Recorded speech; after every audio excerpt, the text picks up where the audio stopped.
this video, we will demonstrate how to replace the microswitch or switches. This is a view of the front of the control valve. In order to access the internal components, we will need to view the back side of the power head. Using a crosshead screwdriver, loosen the 4 screws that are located in each corner. The front display cover will then easily tilt forward and away from the power head housing. Please keep in mind that there is limited slack for the wires connected to the front display board. Then carefully wiggle and detach the multi-pin connectors away from the front display board. The first being the white drive motor connector, followed by the red power connector, followed by the white microswitch connector, and then finally the white meter cable connection. And then set the display cover aside.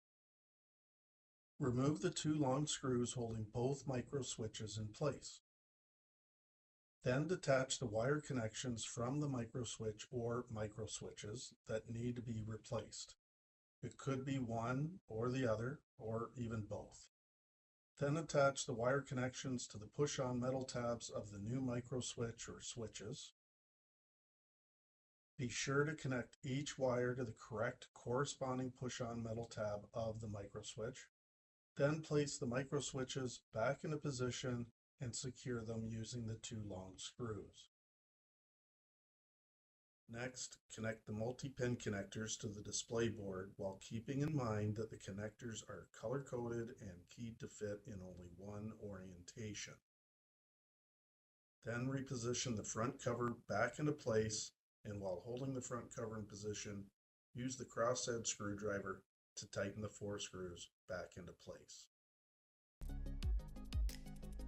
Visit us at www.CanatureWG.com.